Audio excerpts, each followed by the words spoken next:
What's unfolded in Diddy's courtroom saga lately has been nothing short of heartbreaking, especially when it comes to his daughters. One of the most jarring moments so far? The young girls quietly leaving the courtroom, overwhelmed and visibly shaken when the testimony became too disturbing to bear.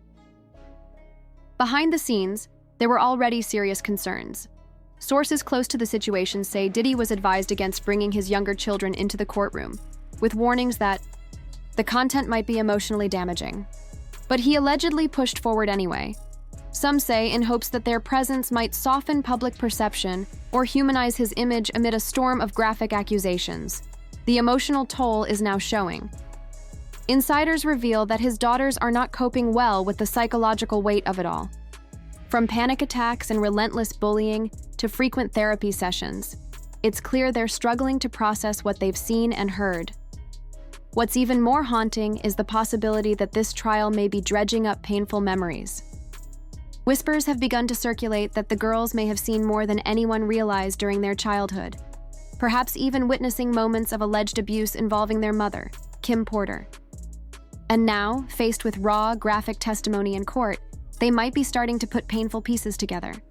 It's a deeply unsettling picture, children navigating the aftermath of a public reckoning, possibly reconciling the man they know as a father with the man described in court.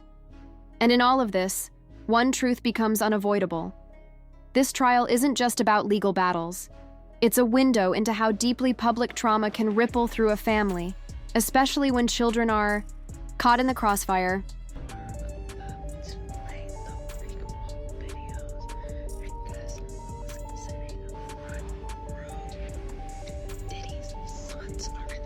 What is it with powerful men suddenly finding God and fatherhood the moment they're accused of vile crimes? Diddy seems to be reading straight from the disgraced mogul's PR manual. Bible in hand for courtroom optics, check. Blaming it all on a dark time in his life, check. Parading his kids around to look like a devoted dad, check. But the ones truly suffering aren't the public or the jury. It's his daughters, Chance, Jessie, and Delilah. Reports say Jessie and Delilah were so shaken by the explicit details of Diddy's alleged freakoffs that they ran out of court in tears. Even grown adults in the room were stunned day one of the trial opened with Israel Flores, a hotel security officer, testifying about a 2016 incident. He responded to a distress call and found Diddy and Cassie in the elevator lobby. Instead of escalating it, he simply walked them back to their room, assuming neither wanted to press charges. But he did mention that Diddy tried to bribe him with an envelope of cash, which he refused. Later, he saw Cassie leave with a black eye. Cassie's lawsuit alleges Diddy routinely paid people off, including cops, to bury his abuse. It raises a chilling question. How many times did she ask for help, only to be handed back to her abuser because he'd already bought silence or instilled fear? The courtroom was already rattled by the first witness, but the atmosphere shifted. From shock to disbelief when the prosecution introduced their second witness, an escort named Daniel Phillip. He testified that he was paid between $4,000 and $6,000 for each freak-off session involving Cassie, pulling everyone deeper into the disturbing world Diddy allegedly orchestrated behind closed doors. During these encounters, Diddy would direct them to engage in roleplay and tell them what positions to get in while he sat in the corner watching them and pleasuring himself. He also revealed that Diddy would tell him when and where to finish. Sometimes he ordered Daniel to finish inside Cassie, even though they weren't using protection. Diddy actually made a point to ask him not to use protection with her. Daniel said he wasn't comfortable with the idea of finishing inside Cassie, so he would pretend to, but Diddy would keep asking if he was sure he did. But wait, there's more. According to Daniel, Diddy also made him do some disturbing things with Cassie, like golden showers, which she obviously didn't like. Daniel testified that Diddy wouldn't stop, even when Cassie was choking and gasping for air. He said Cassie usually arranged the meetings, and during their first encounter, she asked if her husband could watch. Diddy showed up wearing a cap and a bandana to cover his face. Some sessions lasted up to 10 hours, and Diddy reportedly filmed most of them.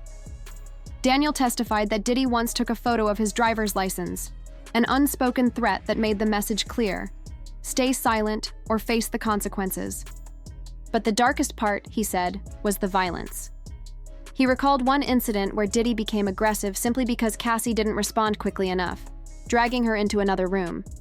He also claimed to witness Diddy pulling her by the hair, throwing a bottle at her, and seeing her with visible bruises. When Daniel asked Cassie about the injuries, she'd just smile nervously and insist she was fine. He detailed his encounters with Diddy and Cassie, and he talked about the fact that Diddy liked to pleasure himself while watching Daniel and Cassie doing their thing. This was so graphic, apparently. Diddy's 3 daughters twice got up and left the courtroom. He talked about baby oil, how Diddy wanted him to rub baby oil all over Cassie and Cassie to rub it all over. Hearing those graphic details would have been enough to make anyone break down in tears, so it's no surprise that Diddy's kids couldn't handle it. Word is, Chance, Delilah, and Jessie are struggling the most with the harrowing accusations being laid out in court. The graphic details shared in court were enough to bring anyone to tears, so it's no wonder Diddy's kids couldn't bear to hear them. Word has it that Chance, Delilah, and Jessie are having the toughest time dealing with the disturbing accusations being exposed. Cassie, who is 8 months pregnant, took the stand on the second day of the trial, and her testimony was nothing short of devastating. As the prosecution's key witness, her words carried enormous weight with the jury. She reaffirmed everything she had previously shared in her lawsuit, offering a chilling look into the terror she endured for over a decade. Cassie spoke about the constant fear that shadowed her every day. She recalled her initial hopes for her music career when she signed with Diddy, only to be crushed by unfulfilled promises. Despite writing hundreds of songs, only a handful ever saw the light of day. She was meant to release 9 albums, but none came out, and she was never paid for any of the work. But Diddy didn't just control her career, he controlled every aspect of her life. Cassie revealed how trusted assistants like David James and Christina Courtroom kept tabs on her, ensuring she couldn't escape his grasp. Even when she tried to leave, Diddy would have people track her down. And no matter whom she dated, Diddy would find her boyfriends and threaten them or damage their cars. According to Cassie, Diddy eventually forced her to focus on Freakoffs, shutting down her music career entirely. It didn't stop there. Cassie's testimony took a harrowing turn when the jury was shown videos of the disturbing Freakoffs Diddy had recorded. These videos were so explicit that only the jury and legal teams were allowed to view them. Along with the footage, graphic photos of Cassie's bruises, evidence of the many times Diddy allegedly abused her, were also displayed. One haunting memory Cassie shared was of an instance when Diddy dragged her out of a party and became violent. She tried to escape by hiding in a bathroom, crouching under a toilet, but he found her and continued the assault. Cassie was left with severe injuries, bruises, knots on her head, and a busted lip. When Diddy's bodyguard saw her, he broke down in tears, and his manager also began to cry. Cassie's bodyguard brought her an ice pack, but the damage was done. Cassie said she always carried gel to treat bruises because these violent outbursts were unpredictable. When she had to be around Diddy's friends or children, he reportedly insisted she cover up her bruises with makeup. There were also times when Diddy would send her to a hotel for a week to heal, isolating her from everyone, even her own family. And that's just a fraction of what Cassie shared. The prosecution continued to reveal text messages, photos, and receipts to create a timeline of events that painted a disturbing picture of Diddy's behavior. Things took an even darker turn when the infamous hotel lobby footage was shown, capturing Diddy physically assaulting Cassie. The video, lasting about 15 minutes, showed Cassie trying to escape, only for Diddy to drag her around, throw objects at her, and even trip her. Despite her attempts to call for help, nothing came of it. And it was later revealed that Diddy paid $50,000 to the hotel to suppress the footage, meaning there's likely more we'll never know about. As all of this was unfolding, Diddy's daughters, Jessie and Delilah, couldn't help but notice the painful similarities between Cassie's experience and what they witnessed in their own home growing up. While they were still young when their mother, Kim Porter, passed away, they saw enough to recognize the mistreatment their mother endured. Kim would often send the twins to stay with her close friend, Kimora Lee, to shield them from the violence when things got too bad with Diddy. But even with those precautions, they couldn't escape the reality of what was happening. As they've listened to Cassie's testimony, pieces of their own childhood are falling into place.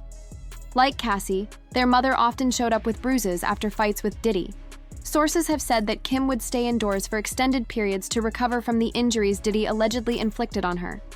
Similar to Cassie, she was isolated, with Diddy reportedly monitoring her phone and movements through bodyguards and other surveillance. For Jessie and Delilah, hearing Cassie's story must be a painful awakening, one that connects the dots between the abuse their mother suffered and what they're now learning about their father's behavior. To make matters worse, they're sitting in the courtroom while Diddy's lawyers try to spin the narrative that all of this was merely the result of his jealousy and volatile nature, not a calculated campaign of manipulation and abuse. How sickening. It must be for those girls to witness the defense attempt to downplay what their father did to not just Cassie, but their mother too. They are being forced to hear people defend Diddy's actions as though he was simply a troubled man, rather than the man who systematically controlled, humiliated, and harmed the women in his life. And as if this wasn't enough, the emotional toll on Diddy's children is becoming painfully clear. Reports say they're struggling with panic attacks and spiraling emotions, requiring frequent therapy just to cope. They're also reportedly losing friends, as many people are distancing themselves from them in the wake of their father's trial. It's a tragic, heartbreaking reality for those who should never have had to endure any of it. Those girls should have never been in that courtroom. I don't know who thought it was a good idea for those young ladies to be in that courtroom as their father's sex life has been put on display. No, let's be for real. Delilah, Jessie, I don't know if Chance was there, but none of those young ladies should have been in that room. I know they're trying to do the sympathy card, having those kids sit there behind him and cry and look like they're scared, which they are scared, but it's not appropriate. That has got to be some hard stuff to digest, especially having a male escort detail what this man allegedly did to the ex-girlfriend that he was dating. We say traumatized? I can say traumatized. Honestly, if Diddy was smart, he would tell them no longer to show up in court. Do not show up here. Do not allow them to be put through that. They've already gone through enough. Why would you allow them to go into that courtroom knowing good and well your whole life that is in the dark is about to come to light? No child should see that shit. The trial is undeniably taking a toll on everyone involved, especially Diddy's kids. It's hard to imagine how much emotional damage they might already be enduring, and it's becoming increasingly clear that Diddy's PR strategy might be backfiring. At this rate, he might need to reconsider bringing his children to court, as it seems to be doing more harm than good to their mental well-being.